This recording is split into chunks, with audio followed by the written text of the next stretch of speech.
inkişaf eləməyi, belə texnologiyanın inkişaf eləməyi təməldə o sualla bağlıdır. Yəni niyə?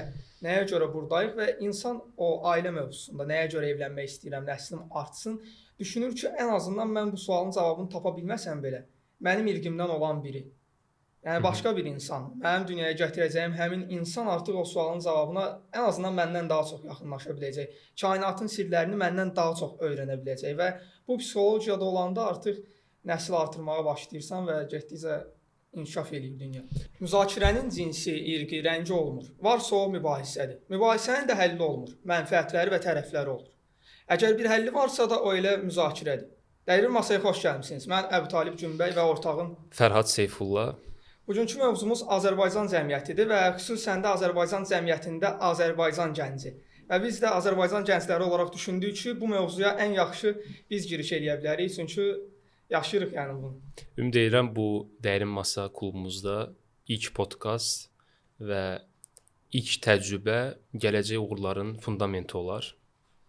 Beləliklə başlaya bilərik məncə. Yəni bu dəfə əvvəlcədən qeyd edeyim ki, Əbutalib nəsə danışanda mən bəzi qeydlər eləyəcəm və sonra öz fikirlərimi əlavə eləyəcəm.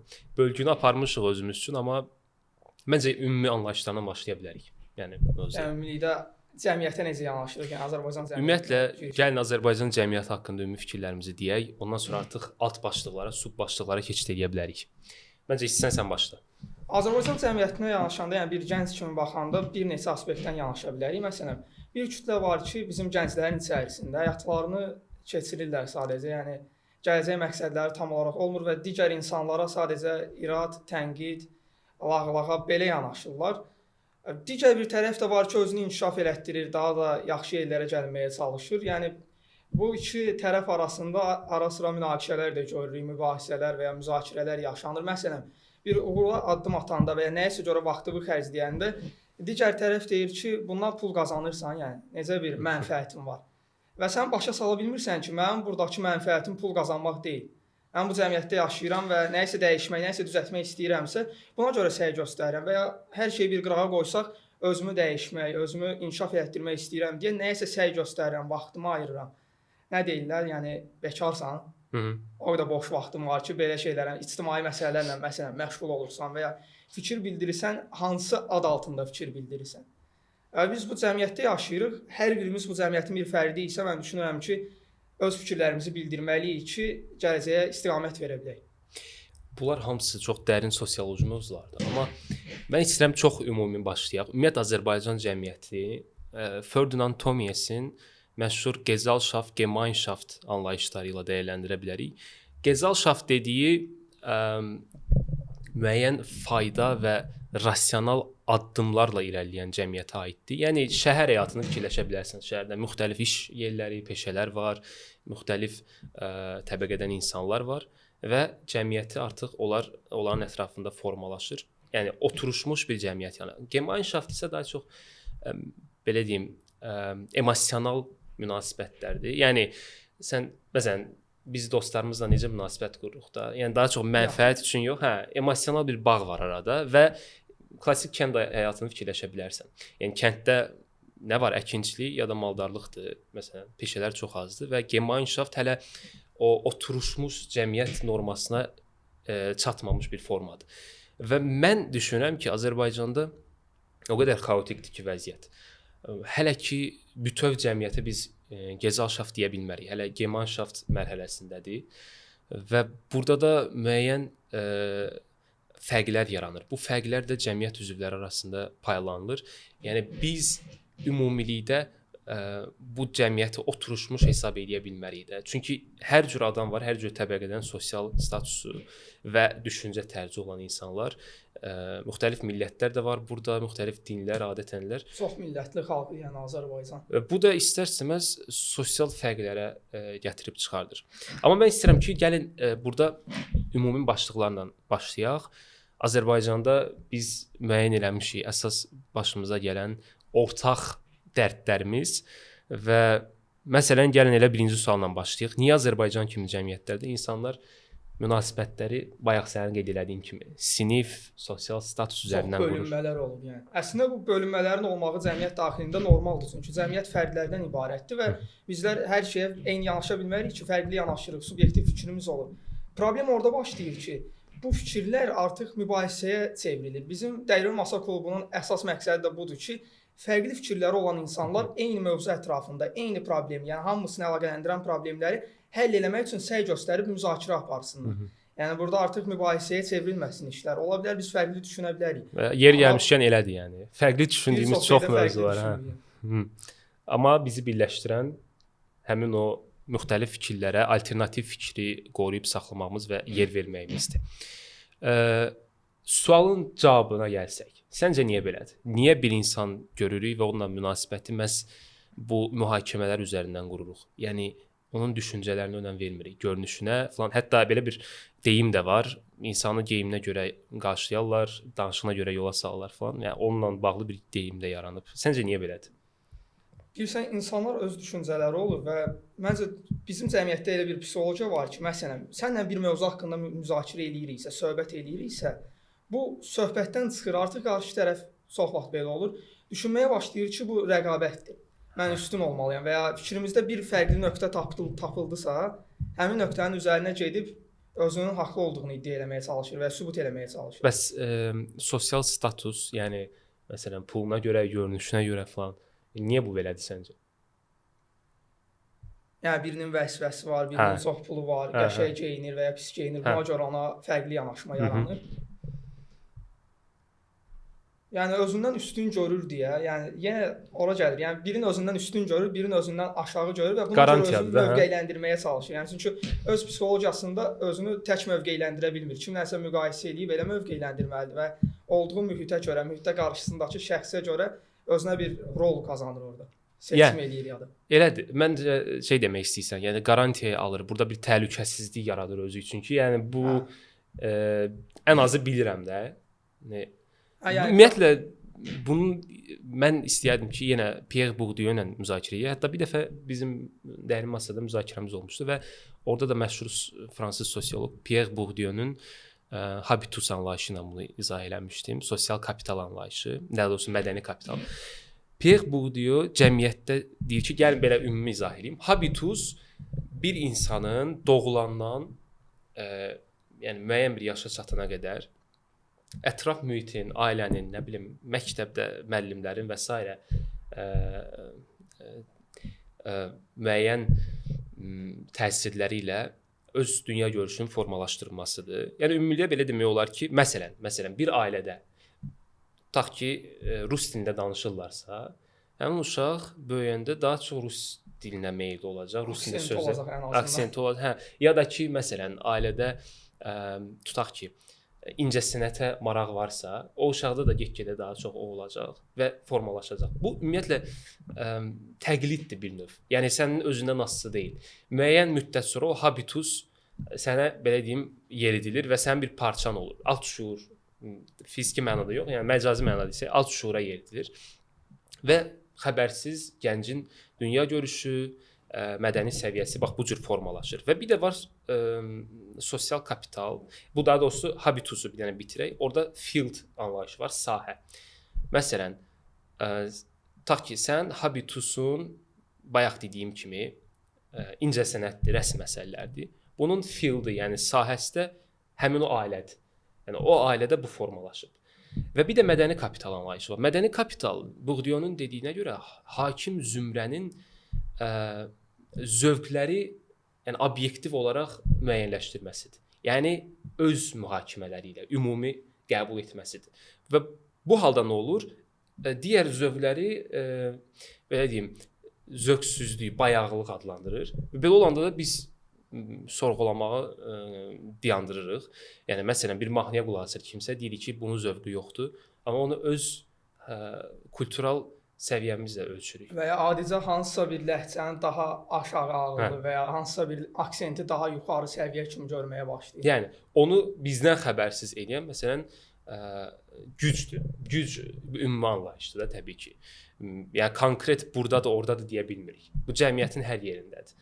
Mən də belə düşünürəm. Azərbaycan kimi keçid dövrlərini kəskin keçirmiş, yaşamış cəmiyyətlərdə və kapitalizmi birdən-birə otusturmuş cəmiyyətlərdə bu anlayış daha çox insanlar arasında nəzərə çarpır. Yəni harda işləyir, nə bilim, vəzifəsi nədir və s. kimi və sosial təhlükəsizliyi ona gətirir.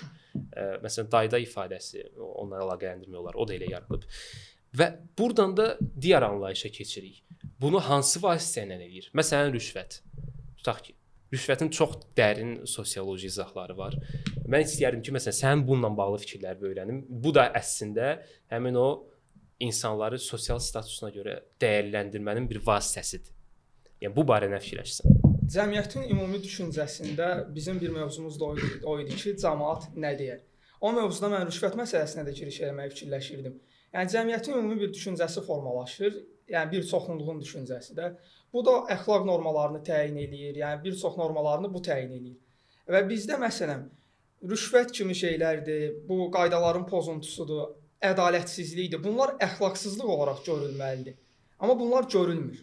Bunlara daha normal yanaşılır və ya əksinə qaydalara riayət edən insanlar daha belə qəribə, saf görünür. Bax onu zəifdir. Çox yaxşı detaldır, hə.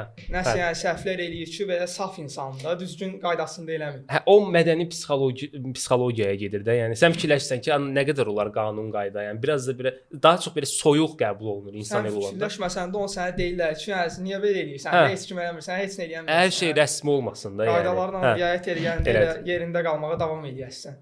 Belə bir yanaşma olur və məncə biz bunu yavaş-yavaş dəyişdirə bilərik. O bizlərdən, insanlardan, fərdlərdən asılıdır. Yəni yenə deyirəm, cəmiyyət fərdlərdən ibarətdir və biz əgər yavaş-yavaş bu rüşvət kimi şeyləri əxlaqsızlıq olaraq görsək, bunu alçaltsaq sözün əsl mənasında, zamanla bu artıq formalaşıb düzələ bilər.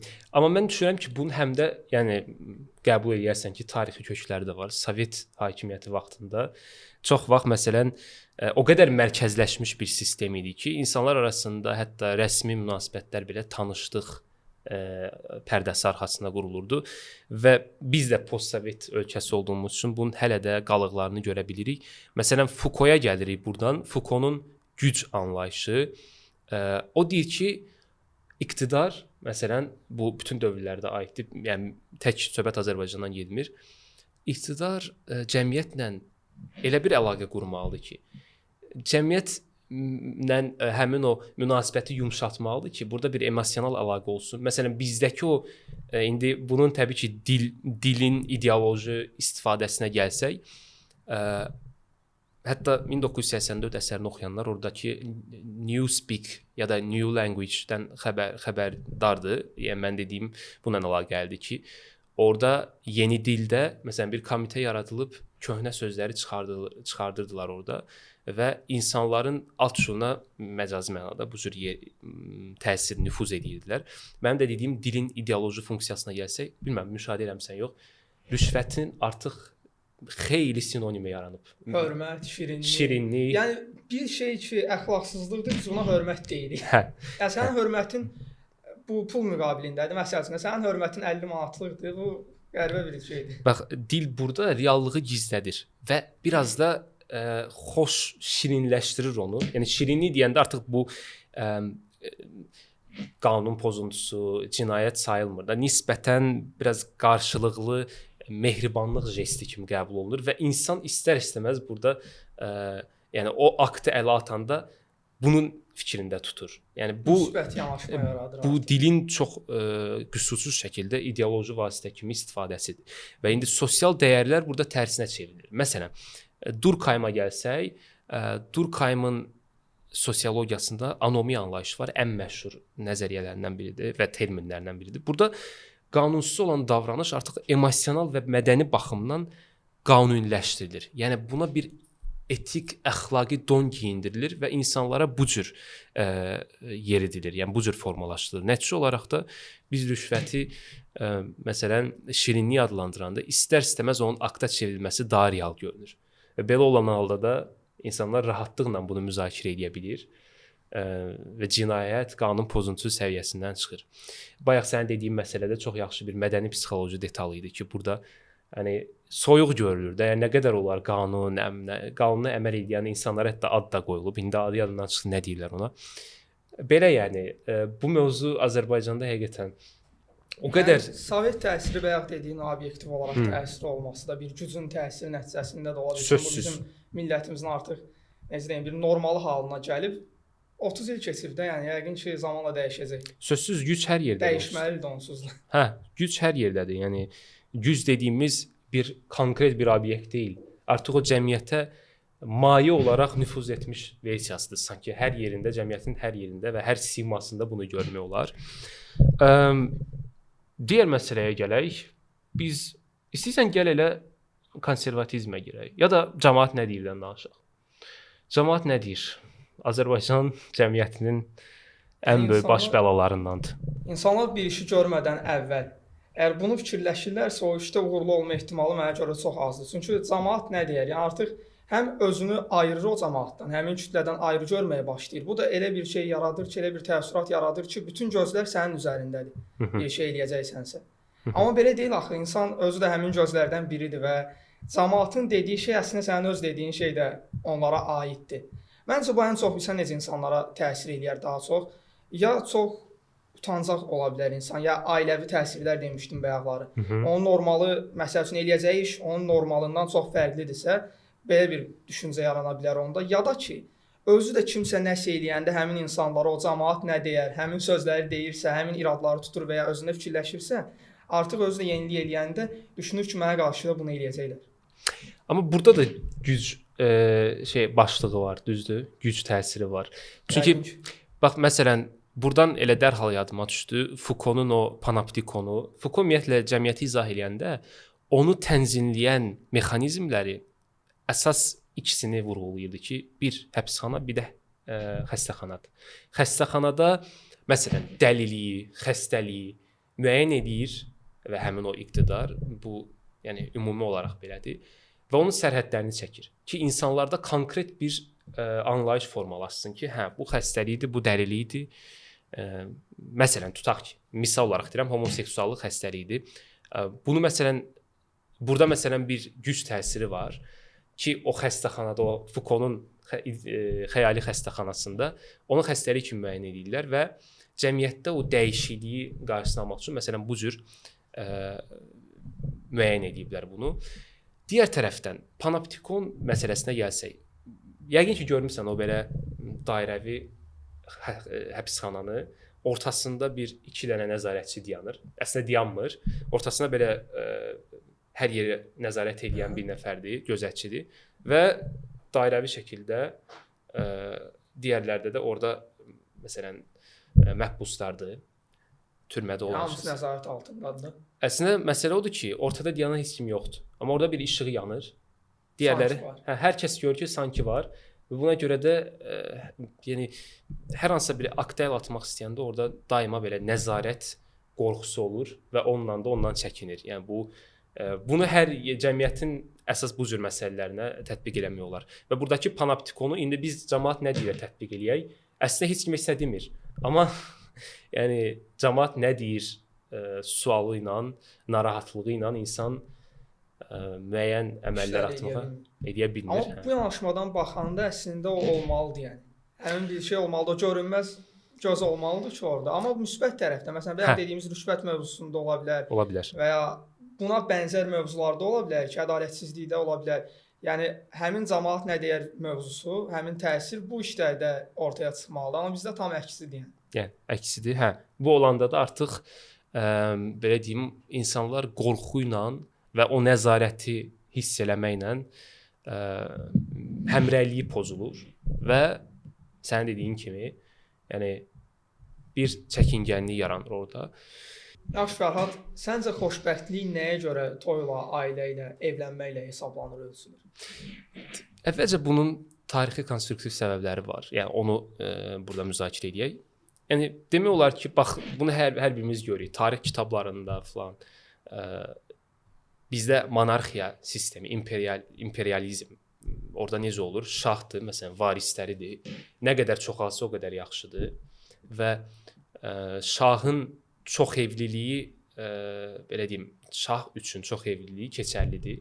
Çünki o dövləti idarə edir və onun çoxlu varisləri olmalıdır ki, nəsli davam eləsin. Bu tərəfi var məsələnin ki, nüfus artmalıdır, yəni artmalıdır. daha güclü ola bilsin. Hə, həm də bu təhlükəsizlik məsələsidir. Yəni sosial təhlükəsizlik. Sən bilirsən ki, ən azı sən tək deyilsən, nəslin davam edir. Bu biraz nisbətən bu instinktiv meyarlardır. Amma bir tərəfdən də bunun sosioloji tərəfi var. Emil Durkheim'a yenə gəlirik. Ən məşhur sosioloqlardandır və mənim sevdiyim sosioloqlardandır. Onun kollektiv şuur məsələsi. Cəmiyyətin qəbul etdiyi dəyərlər əslində fərdi səviyyədə yox, kollektiv səviyyədə dəyərləndirilir. Yəni sən burada məsələn bizdən misal çəkim, bizim kimi patriarxal ailə yönümlü cəmiyyətlərdə evlənmək artıq bir təhlükəsizlik meyarıdır. Yəni sən ən azı bilirsən ki, nəyi idarə edəcəksən. Çünki bu siyahıya alma var tarixdə məşhur. Siyahıya almanın da əsas prinsiplərindən biri də budur. Həmin o cəmiyyəti, idarə etdiyin cəmiyyəti tanımalısan, bilməlisən. Nə qədərdir sayı, kimlərdir falan, hansı ailədə nə qədər uşaq var və s. Bu həm də bax nəzarət mexanizmidir. Çünki subay olmaq bəzən cəmiyyətdə risk sayılır, yəni bu fərdi səviyyədə. Çünki ailə sistemin ən asan idarə elədiyi qurumdur, dırnaqarası desək. Ailə olanda konkret bilirsən ki, hə, bu qədər uşaq olacaq, nə bilim, kimlər evlənib və s. bu şəkildə gedir. Hətta belə bir misal çəkim. Artıq müasir postmodernizmdən sonra individualizm demək olar da buna. İndividualist cəmiyyətlərdə və bu artıq bizə də yavaş-yavaş gəlir. İnsanlar evlənmək istəmir. Daha çox karyeraya fikirləşir, daha çox özünü fərdi səviyyədə özünü fikirləşir. Bu artıq belədir. Bu qlobal trenddir. Məsələn, bir statistika var. Azərbaycanda hər ailəyə düşən uşaq sayı təxminən 1,6%-dir. Yəni da 1,6-dır sayı olaraq. Bu da onu göstərir ki, insanlar artıq sistem dəyişdikcə, qlobal trendlər dəyişdikcə insanlar da dəyişir və evlənməyi bir prioritet olaraq görmür. Məsələn, buna görə insanları idarə etmək daha çox çətinləşir. Çünki qlobal trend həm də necə dəyişə bilər? Yenə Durkheim'a gəlirik, anomiya anlayışı. Ümumiyyətlə anomiyanı gəlin burada izah edək. Nomos Yunan dilində qanun deməkdir, yasa deməkdir. A da onun əksidir. Anomiya yasasızlıq, qanunsuzluq deməkdir. Amma bu konkret olaraq bu cür izah olunmur. Daha belə deyim, geniş izahı var bunun. Cəmiyyət dəyişdikcə və tarixi siyasi olaraq müəyyən normlar dəyişir. Bu normlar dəyişdikcə də insan üçün yasa olmur, qanun olmur, qanun keçərli olmur. Və nəticədə də nə olur? İnsanlar artıq fərdi səviyyədə öz qanunlarını yaratmağa başlayır. Hətta bu nəyə oxşayır? Dostoyevskinin məşhur Karamazov qardaşları əsəri var, eşitmisən. Oradakı İvan obrazı qardaşına belə bir cümlə demişdi. Təxmini belə yadımdadır. Если Бога нет, то всё позволено. Yəni bu əgər Tanrı yoxdursa, deməli hər şey icazəlidir, hər şey mübahdır. Buradan qayda yoxdur. Hə, buradan məsələn Nietzsche də yada düşür. Məşhur o Tanrı öldü məsələsi. Çünki artıq sistem dəyişdikcə, dünya dəyişdikcə köhnə tanrılar ölür və yeni tanrıları yaratmağa başlayırsan. Yəni olmasa belə axtarışda olursan, bunu indi cəmiyyətə tətbiq eləsən nə olur? Qanunlar dəyişir, sistem dəyişir. Artıq sənin üçün qanunsuzluq olur. Çünki keçmiş qanunlar artıq dəyişən sistem üçün keçərli olmur. Əvvəlki sistemdə qalır və məcbur olsan öz qanunları və individual olaraq fərdi səviyyədə yaratmağa. Məsələn, mən bunu bu cür izah edirəm ki, evlənmə məsələsi də bura daxildir. Yəni evlənmək cəmiyyəti stabil bir qaydada saxlayır deyə. Hə, bilirsən ki, ən azı idarə eləmək rahatdır. Tanıyırsan cəmiyyəti. Amma onsuz da insanlıq olaraq biz evlənməliyik, artmalıyıq. Bu sözsüz elədir. instinktdir də, yəni bu olmasa. Yox, mən bunu qınamıram. Sadəcə Yəni başa bu düşməyə çalışırıq normal biz. olan bir şey. Hə, yəni. Elədir. Amma belə bir şey də var ki, məsələn, elə cəmiyyətlər var ki, orada evlənsən, bu sənin uşağın üçün təhlükədir. Tutaq ki, bir cinayətkarlar çox olan cəmiyyətdə, xəyali bir cəmiyyət təsəvvür edin. Çökmüş bir cəmiyyət. Çökmüş bir cəmiyyət. Orada məsələn insan evlənməyi üstün tutmaz. Çünki Amma bu onun nəsli mən üçün elə əmək. düşünmürəm. Elə düşünsək, məsələn, mən hal-hazırda halımdan məmnun deyiləmsə, elə düşünsəm mən onda burdan getməyə çalışmalıyam. Mhm. Amma mən tam əksini düşünürəm. Yəni əgər bir problem varsa bunu həll etməyə çalışırsan. Yox, söhbət burdan getmir ha. Yox, başa düşürəm. Mhm. Burdan getməyə bilər. Yəni məsəl üçün bir cəmiyyət düşün ki, çökmüş cəmiyyətdə hər şey bərbad vəziyyətdədir və sən artıq evlənmirsən, uşaq sahibi olmursan ki, bu uşaq da bu cəmiyyətin bir fərdi olmasın. Amma mən isə düşünürəm ki, əksinə, daha əgər özünü normal olaraq qəbul edirsənsə, bu insanlar daha çox uşaq sahibi olmalıdır və onların tərbiyə verdiyi bir nəsil yetişməlidir. Hə, amma o uşaqlara tərbiyə verə bilməsən ya da istədiyin kimi yetişməsə necə? Əgər elədirsə, deməli özün də tam olaraq bu cəmiyyətə uyğunlaşan birisən. Hı. Yəni o cəmiyyətin elə normalı sənsən. Sən də o cəmiyyəti pis edən Yəni tərəflərdən birisən ki, güvənmirsən ki, yəni mənim uşaqlarım da belə olacaq, amma bir tərəfdən də Məntiqlidir. ümidim var ki, hər şey yaxşı olsun da. Yəni məncə müsbət tərəfdə olan insanlar ya da özünü müsbət tərəfdə görən insanlar, ən azından bizim üçün belə müzakirə edə bilirlərsə, daha çox müsbət yanaşmalıdır. Yəni uşağı olmalıdır, daha çox cəmiyyəti formalaşdırmalıdır. Amma mənim dediyim, bayaq dediyim individualizmlə bağlıdır. İnsanlar artıq fərdi olaraq özünü fikirləşməyə, inkişaf etməyə başlayırsa, uşaq olma, evlənmək alt planda qalır. Məsələ budur. Sistem dəyişir çünki məsələn bunun çox böyük Sıralamada yəni üstünlük səndə artıq başqa bir şey olmağa başlayır. Bu sevgidə prioritet, də elədir yəni. Hə, prioritet dəyişir. Prioritet Bir dəyişir. yerdən sonra insanın ümumiyyətlə həyatında birinci sırada olan həmişə nəsə olmalıdır. Ya bir məqsəd ola bilər, gələcək planı ola bilər. Bir şey olmalıdır və bir yaşa qədər bəzi insanlar, yəni daha bizdən daha az yaşı olanda sevgi həyatı başlayırsa, sevdiyi biri varsa, həmin insan həmin üstünlüyə yaxınlaşmağa başlayır. Mhm. Ya da həmin insanda artıq ailə daha mühüm məsələyə olur da, yəni.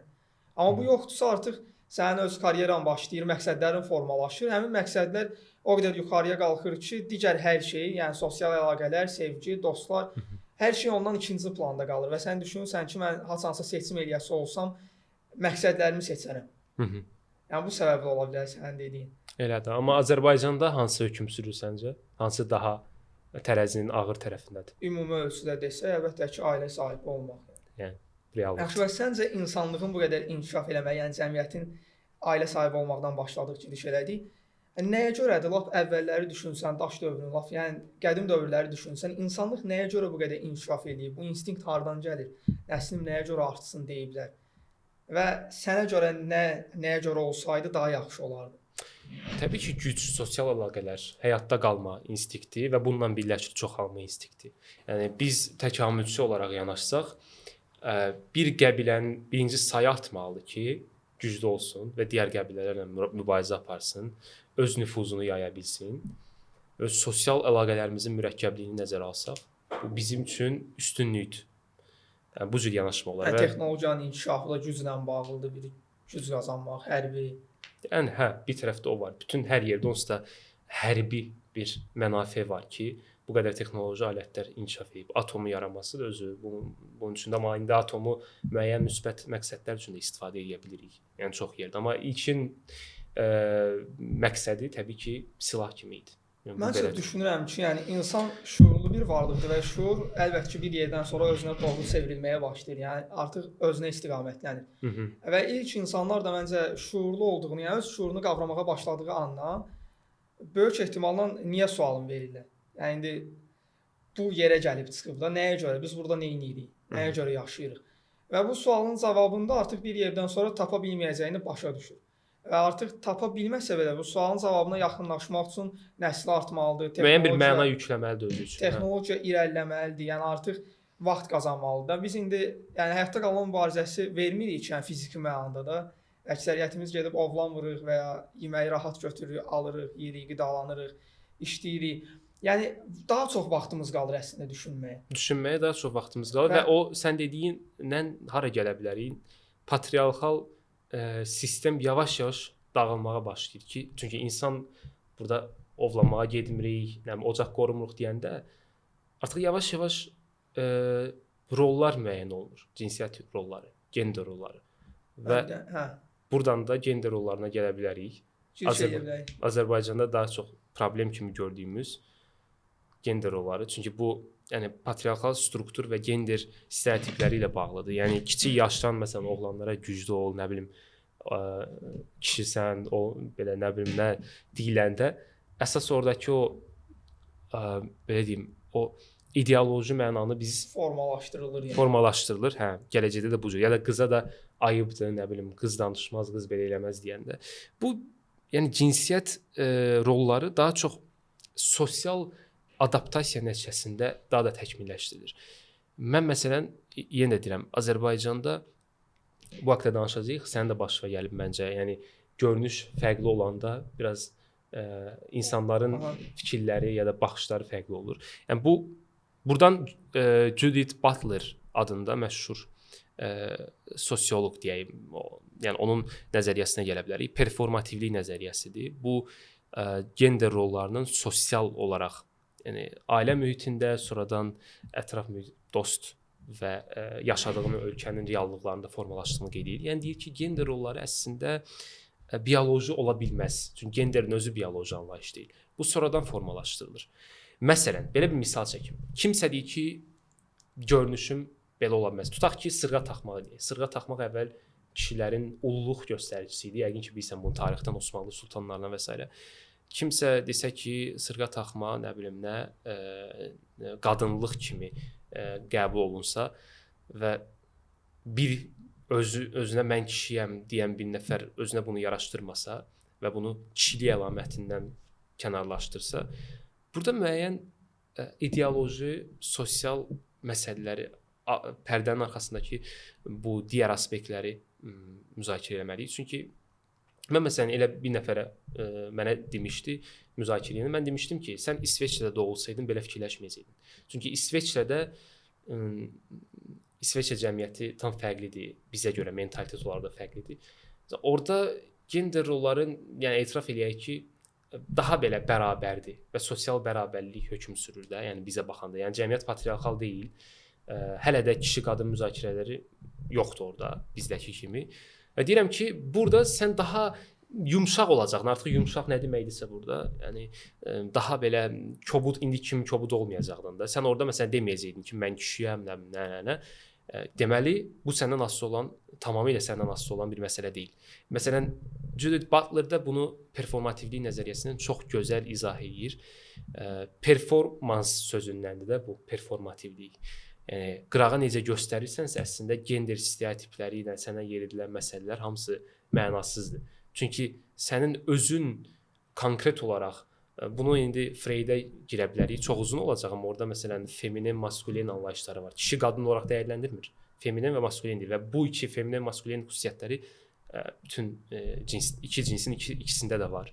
Bu cür müzakirə edir və belə bir məsələdir ki, bunun sərhədlərini çəkmək olmur. Yəni burada limit olmur ki, biz müəyyən eləyək ki, qadın belə olmalıdır, kişi belə olmalıdır. Çünki bu sərhəddi müəyyən eləyəcək empirik datalarımız yoxdur. Məsələ budur.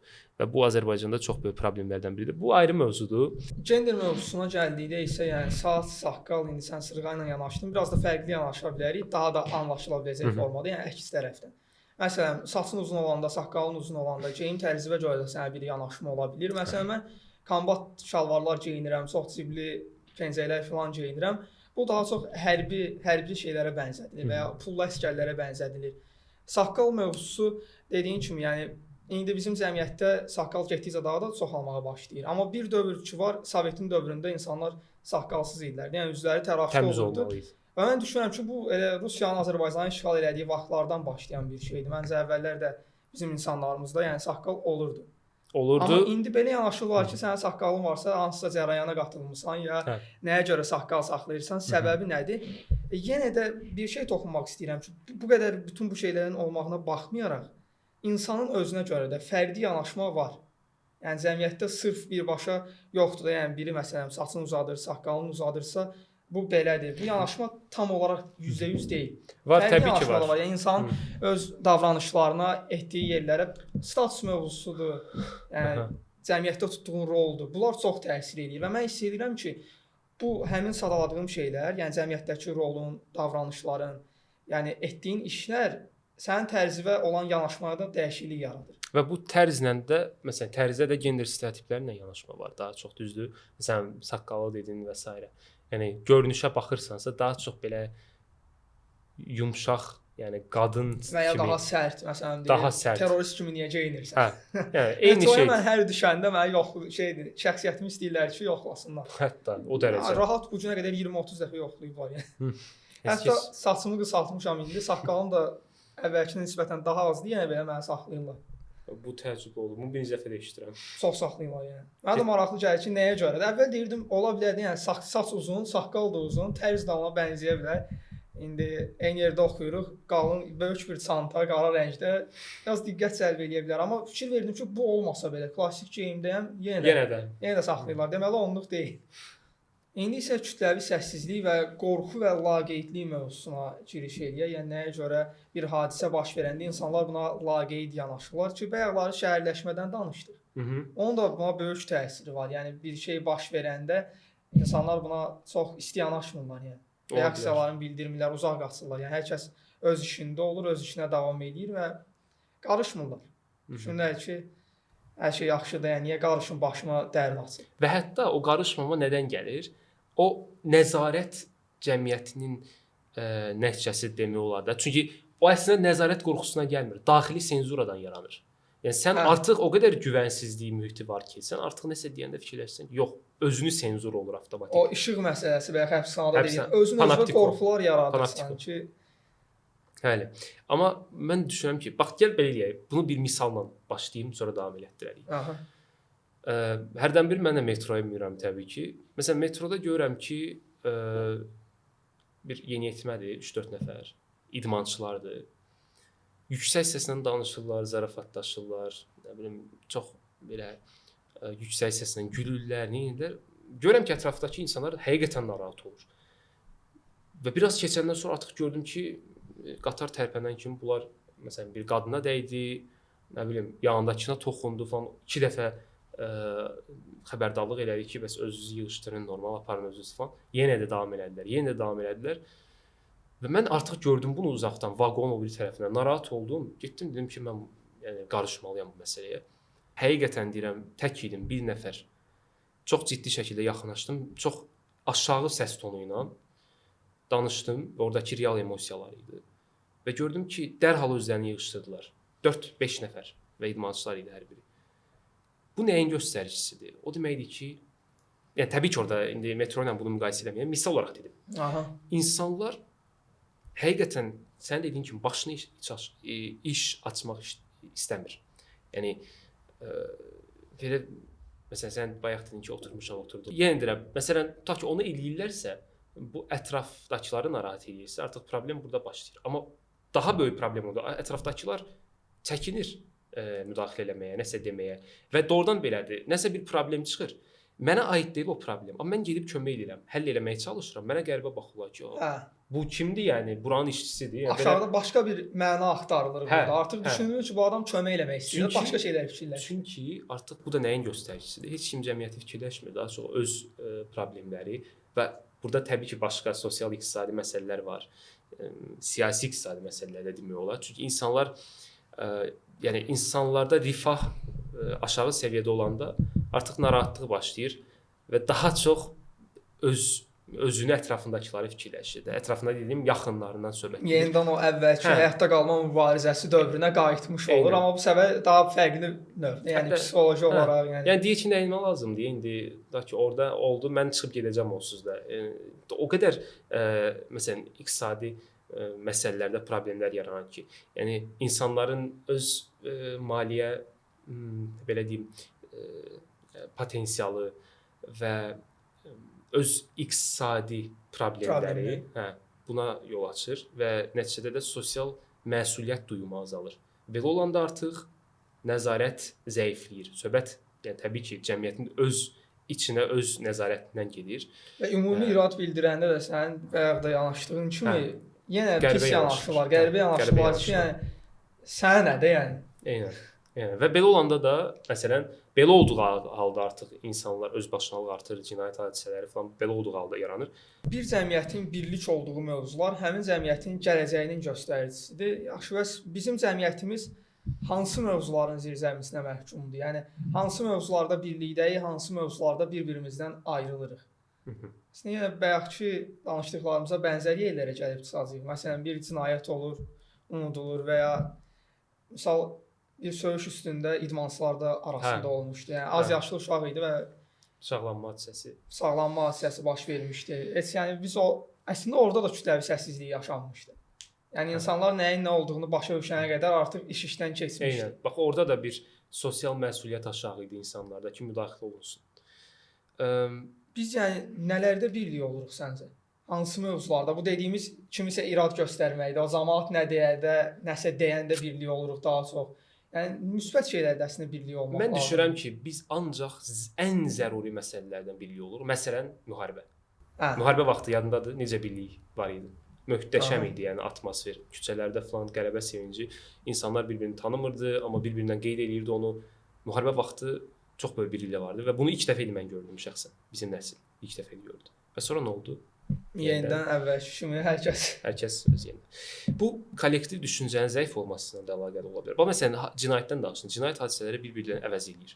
Amma kollektiv şuurumuz da, yaddaşımız da zəif olduğu üçün bunu unuduruq və yenidən hər dəfə gündəm bax belə dəyişir. Amma yenə də dəyişməyən olaraq qalır. həmin şeylərin davam eləməyi və daha şiddətli Hətta daha şiddətli olması. Bu Durkheimın yenə qayıdaq Durkheimə iki əsas cəmiyyətlə bağlı anlayışı var. Bir mexaniki və bir də üzvi həmrəylik bu mövzuda. Mexaniki həmrəylik ya Azərbaycanda məsələn bu cür demək olar da mexaniki həmrəylikdir. Çünki yeni Azərbaycan kimi fəaliyyətə belə deyim də yeni keçən cəmiyyətlərdə biz 30-dan biraz artıq ildir müstəqillik. Bu kimi cəmiyyətlərdə insanlar mexaniki həmrəylikdən qopublar, daha doğrusu düzəldim. Amma üzvi həmrəyliyə hələ keçə bilməyiblər. O keçid mərhələsindəyik biz bu dəqiqə. Yəni artıq bir-birimizi oxşamırıq, amma ortaq dəyərlər də yoxdur. Problem budur. Demək olar ki, heç yoxdur. Heç yoxdur. Məsələn, burada Durkheimın o mexaniki həmrəylik məsələsini izah eləsək, kəndlə əlaqələndirə bilərik də bunu, kənd həyatı. Yəni bu ilk dəqiqələrdə qeyd etdiyim o Gezalşaf, Gemanşaf məsələsinə əlaqəlidir. Biz hələ o mərhələni keçməmişik ki, mexaniki həmrəylikdən üzvi həmrəyliyə keçə bilək. Üzvi həmrəylikdə artıq nə olur? Məsələn, nisbətən inkişaf etmiş cəmiyyətlərdə görürük ki, insanların bir-birindən işi yoxdur. Narahat eləmir bir-birini, amma həmrəylik Hər kəs özünə fokuslanıb, yəni öz məqsədlərinə, öz planlarına. Amma birlik ola bilirlər. Hər hansısa bir hadisə olanda onu düzəltməyə başlayırlar. Bu da əsas çalışdığımız şey də əslində budur. Yəni dəyirmi masanın məqsədi, tam məqsədi budur ki, birlik ola biləcəyimiz mövzular olmalıdır. Yəni ortaq dəyərlərimiz hətta olmasa belə, birlikdə nələrisə hansısa, məsəl üçün rüşvət mövzusu dedikdə biz onunla bağlı hətta həll yolu yarışı da keçirmişdik ki, üzvlərimiz bizə göndərirdilər, yəni necə həll eləyək? Necə həll edə bilərik bu məsələni? Biz də onları hazırlayırdıq, paylaşırdıq, sonra səsvermə eləyirdik. Yəni kimin fikri daha uyğundur, daha yaxşı həyata keçirilə bilər. Aha, amma bu nədən irəli gəlir? Bax, birləşə bilmirik, kollektiv şuur zəifdir. Çünki problemləri müzakirə edə bilmirik çox vaxt. Müzakirə etməyə çəkinirik. Müzakirə edəndə nə olur?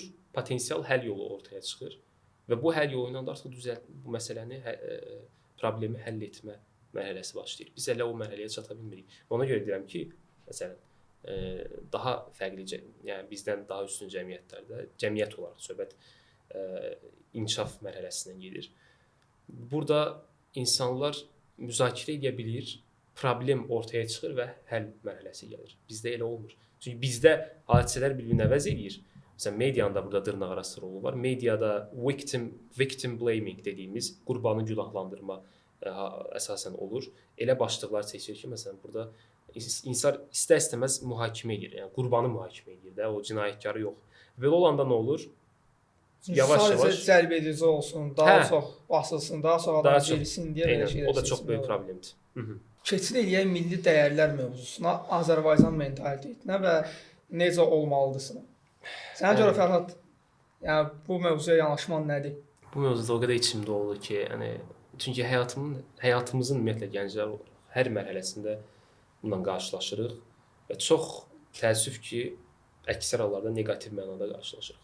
Antonio Gramsci adında məşhur sosioloq var. Onun mədəni hegemoniya anlayışını burada müzakirə edək. Mədəni hegemoniya dediyi nədir? Müəyyən müddət sonra hakim ideologiyalar, hakim zümrə öz gücünü zorla yox, dil və mədəniyyətlə cəmiyyət ötürür. Və belə olduğu halda da məsələn o müəyyən bir milli dəyərlər cəmiyyətə kimliyini qorumaq üçün bir təhlükəsizlik vasitəsinə çevrilir. Yəni sən belə olanda, xüsusilə də Azərbaycan kimi travmatik keçmiş olan ölkələrdə bizdə məsələn bu təhlükəsizlik simvoludur. Çünki mentalitet, milli mənəvi dəyərlər biz belə olmuşuq, belə qalaq. Yəni bu bir növ bu cür aşılanır cəmiyyətə. Amma burada tarixi əsaslara baxaq, bir də ən əsası Foucault-nun güc anlayışını burada tətbiq edə bilərik. Çünki Foucault deyir ki, güc təkcə zorla deyil, həm də bayaq dediyim kimi biliklə ötürülür. Güclə biliyi həmişə Foucault bir görürdü. Yəni güc əgər öz zorakılığını və ya nəzarət mexanizmini və ya idarə etmə formasını tətbiq eləmək istəyirsə, burada mütləq bilik vasitəsi olmalıdır, məlumat olmalıdır və elə şəkildə göstərməlidir ki, insanlarda bu məntiqlə, güvənlə buna tabelik, itaətkarlıq olsun və belə olduğu halda da qarantiya yaranır cəmiyyəti idarə etməyə. Artıq bilirsən cəmiyyətin hansı şəkildə idarə etmək olar. Milli mənəvi dəyərlərdə bu məsələnin yanaşma olar. Tarixi aspektdən yanaşsa bu daha maraqlıdır. Çünki kəndlərdə məsələn kəndxudalar daha çox bizdə ağsaqqal söhbəti də oradan yaranıb. Ağsaqqalsa deməli çox bilir. Çox bilirsə deməli ona tabe ola bilərik. Nəsə olanda ondan məsləhətləşməlisən. Hə, nəsə olanda məsləhətləşməlisən. Sadəcə bu milli mənəvi dəyərlər həmişə olmalıdır. Mən düşünürəm ki, bu olmasa olmaz. Olmalıdır, amma baxaq, Kiçik nöqtə ordadır ki, məsələn, kitab oxumaq vərdişi də bir mentalitet ola bilər. Və onun üçün başqa müsbət şeylər də bir mentalitet ola bilər. Yəni mentalitet deyəndə sırf şortik geyinmək olmaz anlayışı deyil də. Bu olmalıdır. Sadəcə biz birinizi qəbul etməliyik də hər iki tərəf ki, bu olmalıdır. Çox gözəl yanaşmadır. Elə mən də bunu əsas izah eləməyə çalışıram. Burada Max Weberin ənənəvi hakimiyyət üçlüsü anlayışını bu məsələ ilə əlaqələndirə bilərik. O deyir ki, məsələn, ənənəvi hakimiyyətlər necədir? Rasional, xarizmatik və bir də daha doğrusu hakimiyyət üçlüsüdür bu. Ənənəvi hakimiyyət onlardan biridir. Bir rasional hakimiyyətdir, xarizmatikdir və ənənəvidir. Bizdə olan ənənəvi hakimiyyətdir. Nə mənada? Burada hakimiyyət söhbət şeydən getmir, siyasi hakimiyyətdən getmir ha. Ümumiyyətlə Max Weberin hakimiyyətlə bağlı, ideologiya ilə bağlı, dövlət idarə etmə. Cəmiyyətdə hakim olan ideologiyadan danışırsan. Və onun məsələn bu tarixi əsaslarından idarə etmə formalarının bölgüsü var Max Weberin. Məsələn o monarxiyaları həmişə pisləmişdi. Ənənəvi hakimiyyət sayırdı və onu pisləyir. Bizdə də bu ənənəvi hakimiyyəti cəmiyyətə tətbiq etsək, insanlar böyüklərə hörmət deyəndə daha çox belə deyim, burada həmişə hakimiyyətə tabe olma, yəni o hakim zümrəyə, o böyük dediyimiz kəndlərdə məsələn o ağsaqqallara, nə bilim cəmiyyətdə, ailədə ataya və s. Bu böyüyün sözü müzakirə olunmayıb çünki sistemin daşıyıcısıdır və sistemin daşıyıcısı olanda nə olur?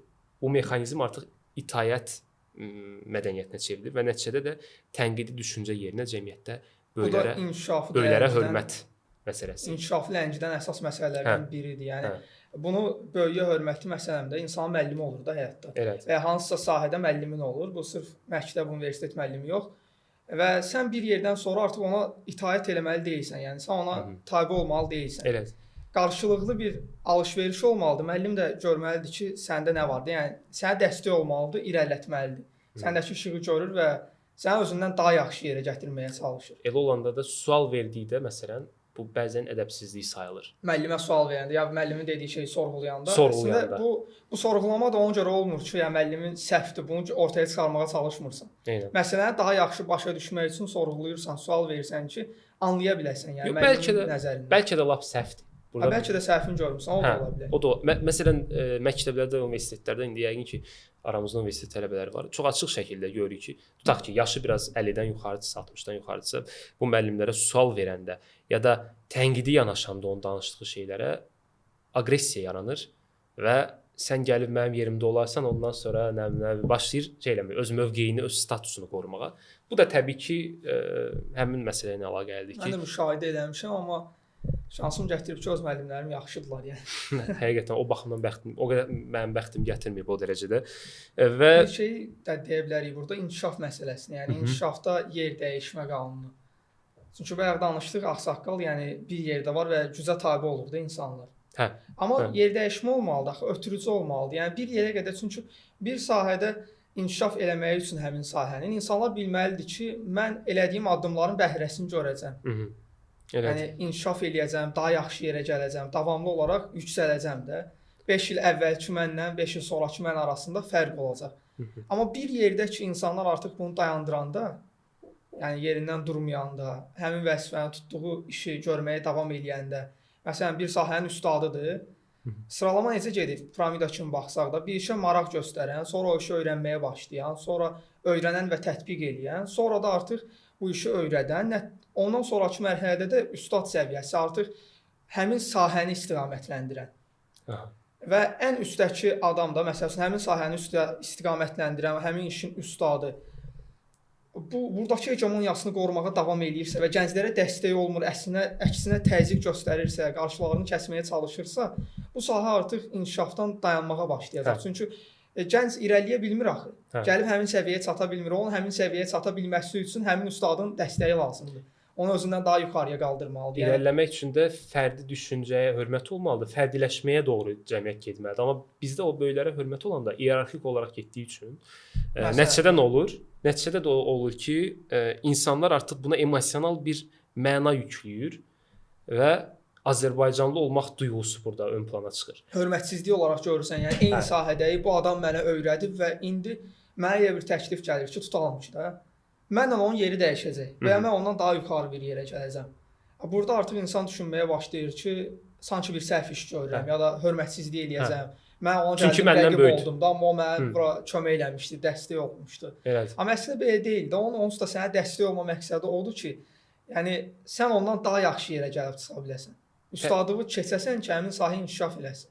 Belə olanda da, məsələn, bayaq dediyim məsələ, Azərbaycanlı olmaq duyğusu bundan əlaqələndirilir. Və nəticədə də bu emosional bağ insanlara bu cür təsir elədiyi üçün artıq daha çox bunu qorumağa meylli olursan. Mentaliteti qorumaq, milli mənəvi dəyərlər başlığı ilə insanlara yeridilən fikirlərdə əsas bu məğzi budur. Amma gəl etiraf edək ki, gənclərin əksəriyyəti bunu bəyənmir. Yaxşı oldu, pis oldu, söhbət o deyil.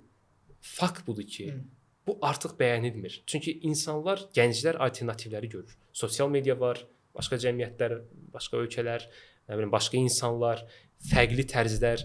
Artıq deyir ki, bir dəqiqə, yaxşı, bu indiyə qədər bizə yeridilib, amma o demək deyil ki, bu obyektiv reallıqdır. Yəni buradan da artıq Durkheim'a, nə bilim, Weberə, Foucault'a gələ bilərik. Oradakı o bütün güc mexanizmlərinin, münasibətlərinin izahı var və bunu bu mövzuya da tətbiq edə bilərik. Və bu mövzuda təkcə gənclərlə yanaşı, həqiqətən həmin yaşlılar ki var, o insanların da gənclərə dəstək olanları, yəni böyük bir kütləsi var ki, gənclərə dəstək olurlar. Hə. Var. Yəni, müdafiə edirlər. Onlar özləri də öz həmkarlarına irad göstərirlər. Mən şahid olmuşam. Yəni irad bildirirlər ki, nəyə görə də belə gənclərin yolunu açmırsan, təzyiq göstərirsən. Bu mövzuda çox danışmaq olar. Amma onsuz da yəni dərin masada biz bu mövzunu bir də izah eləyirik. Bir də müzakirələr eləyirik. Bunu da eləyərik. Bu çünki elə mövzudur ki, bitmir və hər kəsin yaralı yeridir. Zülmətin içində həqiqəti parladanlar, gələcək üçün ümid olanlar həqiqətən də varmı? Mənə görə var. Yəni bayaq dediyim misalda olduğu kimi, yəni elə o qədər yaxşı insanlarımız var ki, hər sahədə bir-birlərinə dəstək olurlar, müsbət yanaşırlar. Yəni biri yeni bir iş görəndə onu yaxşı mənada itələyirlər qarşıya ki, yəni daha da özünü göstər, daha yaxşı yerlərə gəl. Yəni mən bu tərz şeylərə çox şahid olmuşam. Biraz Fərhadla o fərqimiz var ki, bu müsbət tərəfə mən daha çox şahid olmuşam, yəni bu mövzularda. Yox, mən də müsbət tərəfdən yanaşıram bu məsələyə bəzən və müsbət elementləri də görürəm. Çünki məsələn, ortaq yanaşmada olan gənclərlə tanış oluram. Dərin masa açmaqda məqsədlərimizdən biri də budur. Yəni yeni nəsil artıq bir çox şeyi düzəltməyə başlayıb və bu əvvəlki nəslə də böyük ölçüdə təsir göstərir. Düzəltməyə başlayıb, amma Zygmunt Bauman'ın da dediyi kimi, ümid o zaman yaranır ki, cəmiyyət reallıqları tənqid etməklə kifayətlənmir, onun alternativləri yaratmağa başlayır. Və bu alternativi yaratmaq çox vacibdir. Bax, inkişaf da orada başlayır. Ümid nə zaman yaranır? O alternativ fikri həmişə saxlayanda. Yəni alternativləri bu barədə müzakirəmiz olmuşdu. Niyə dəyişmək istəmirik seminarımızda? Orada da mən bildirmişdim ki, nəticə aqressiya ilə, nə bilim, zorla fikri yeritməkdənsə alternativ fikri saxlayanda yaranmağa başlayır. Onsuz da yəni Çox vacib. bütün cəmiyyət eyni fikirdə olsa, yəni hər mənada ortaq fikirdə olsa, orada İnkişaf inkişaf dayanar. ola bilməz. Çünki adicə bir komandada, bizim klubumuzda belə çalışırıq ki, fərqli insanları seçək. Yəni nə qədər çox fikri olsa, ən yaxşı fikrin içlərindən seçilməsi o qədər rahat olacaq. Aha, o qədər. Amma bir də problem var ki, burada idarə etmə üsulu, yəni demokratiya ilə olmalıdır orada. Sözsüz. Artıq yəni ədalətli olmalıdır ki, doğru yönə yönələ bilsin. Yoxsa yəni güc balansı pozulsa, müxtəlif fikirlərin olmağına baxmayaraq hər şey bərbad bir yerə gedib çıxa bilər. Ümumilikdə desək, sən də razı olarsan ki, çox da elə gənclər həqiqətən ümid var, amma bir problem var. Bax yenə gəlirik sosial məsuliyyət duyumuna. O gənclər burdan getmək istəyir. Hə. Bu problemdir. Dəyişməyini istəyir. istəyir. Bəzən həmin düşüncəyə düşmüşük. Mən 2 il əvvələ qədər mən də getmək istəyirdim. Hə. Yəni sosial məsuliyyət məsələsi bax burada işə düşür. Özümü bunun bir parçası olaraq görmürdüm. Amma sonra yavaş-yavaş dəyişməyə başladı və bir anda tamamilə dəyişdi. Düşündüm ki, Dəyirmi Masa klubunun açılması da elə təməlini o yaradırdı. Düşündüm ki, əgər məni narahat edən nələrsə varsa, bunun həll yollarını axtarmaq lazımdır. Buradan qaçmaq lazım deyil. Çünki araşdıranda görürsən ki, hər cəmiyyətin özünə məxsus problemləri var. Yəni problemlər hər sahədə, insanda, cəmiyyətdə olmalıdır ki, inkişaf da olsun. Biz qaçdıqca qaçmağa davam edəcəyik. Oradan da başqa yerə qaçmaq istəyirsən. Ona görə də qalmaq və bəzi şeyləri düzəltməyə çalışmaq lazımdır. O müsbət tərəzinin müsbət tərəfində olan ağırlığı artırmaq lazımdır. O ağırlıqdan götürüb getmək lazım deyil. Çünki getsən yenə də o balans pozulacaq. Daha da pis olmağa başlayacaq. Sözüm yoxdur. Və xüsusən də gənclər qalmalıdır. Çünki bir şüarımız da var, mənim bir şüarım var. Gələcək gənclərlə gələcək. Maraqlı Və buna görə də tarix belə işləyir. Bir dövrün gəncləri, bir dövrün sahibləri olur və onların da öhdəliyi odur ki, öz dövrləri gəlib başa çatanda öz dövrlərinin gənclərini də buna hazırlasınlar. Biz getsək kim qalacaq? Kim dəyişdirəcək və ya gördüyümüz bu problemləri və ya gəncləri narahat edən bu səbəbləri kim ortadan götürəcək?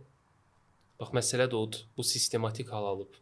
Yəni mənim nəyimə lazımdır deyib keçişdirməkdənsə, mən bu sistemin, bu cəmiyyətin bir parçasıyam demək və mənim bu indi qərarım sonra necə kənardan yox, daxildən baxmaq lazımdır. Baxmaq lazımdır və buradan da gəl mesaj ötürərək bitirək.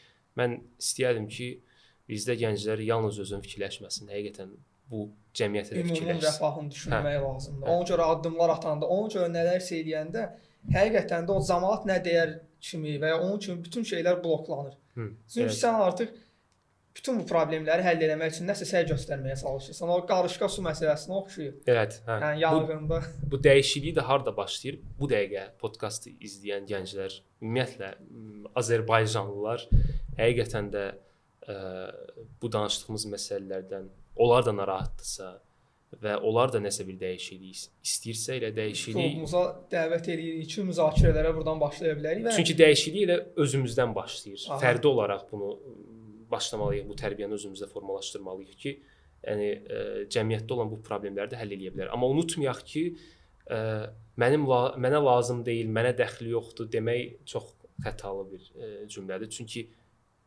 sənə dəxli var. Yəni sənə bu təsiri var. Çünki sən bu cəmiyyətin parçasısın. Cəmiyyət də fərdi bir anlayış deyil. Yəni toplu anlayışdır, kollektiv anlayışdır. Kiçik dəyişikliklər böyük nəticələrə gətirib çıxarır. Ona görə də ümidli olmaq lazımdır. İstəyən hər kəs, bütün yoldaşlar girib bizə yaza bilərlər Instagram hesabından, qeydiyyat linkindən, klubumuzdan qeydiyyatdan keçə bilərlər ki, biz mütəmadi olaraq belə müzakirələr keçiririk. Müzakirələrin keçirilməsində də klubun bütün üzvlərinin söz haqqı var. Yəni fikirlərini bildirə bilərlər. Bu mövzunu müzakirə edək və ya başqa mövzunu müzakirə edək. Eyni zamanda düşünürük ki, Dəyirmi Masa klubu olaraq gələcək podkastlarımızda da üzvlərimizi çağıraq bura. Sözsüz. Bu ilk podkast idi. Müzakirələrdə iştirak eləsinlər. Bu ilk podkast idi. Ona görə biz kimiz idik? Dəyirmi Masa klubunu yaradan kimiz olduğumuzu, amma sonradan genişləndiririk və burada məsələn siz də ola bilərsiniz. Yenə deyirəm, masamız dəyirmidir. Burada hər fikrə yer var. Bəli, hər fikirdə eyni səslə səslənir, eyni səs tonuyla. Belə, sözüm yoxdur. Bir masa, min bir fikir, mənim də.